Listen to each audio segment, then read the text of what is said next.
তখনই নদী থেকে একটি জলপরী উঠে আসে।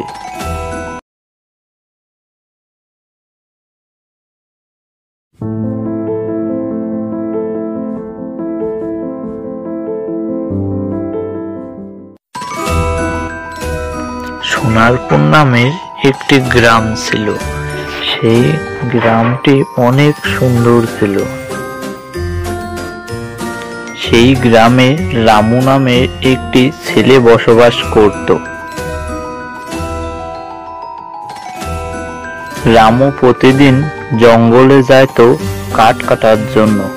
জঙ্গল থেকে কাঠ সংগ্রহ করে সে বাজারে বিক্রি করত। যে টাকা হতো সেই টাকায় তার সংসার চলত। প্রতিদিনের মতো আজও সে জঙ্গলে কাঠ কাটতে আসিছে। সে জঙ্গলের আরো ভিতরে যাচ্ছে।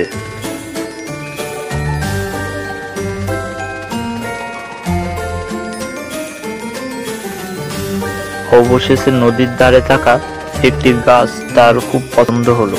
সে সেই গাছটাই কাটবে ভাবল। কাঠ কাটতে যে তার কুঠারটি নদীতে পড়ে গেল।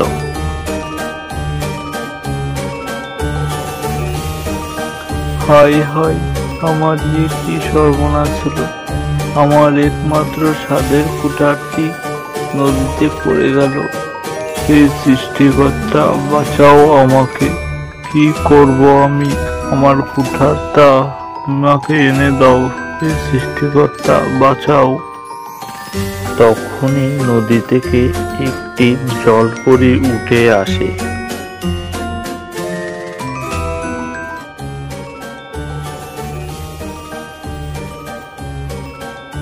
কি হয়েছে তোমার?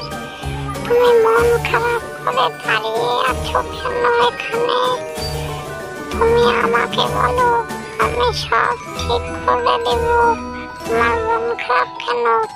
আমি গরিব মানুষ। আমি জঙ্গলে কাঠ কেটে সেই কাঠ বিক্রি করে তাই আমার সংসার চলে। আমার কুঠারটি নদীতে পড়ে গেছে। আমি সাঁতারও জানি না। এখন কি হবে আমার?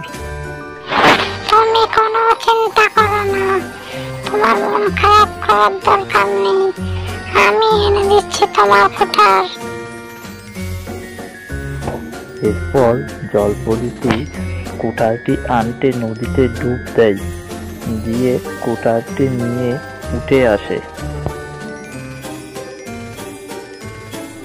দেখো তো, এটা কি তোমার কুঠার? ভালো করে দেখো। হ্যাঁ, এটাই তো আমার কুঠার। এই কুঠারটাই জলে পড়ে গেছিল। আমার কুঠার।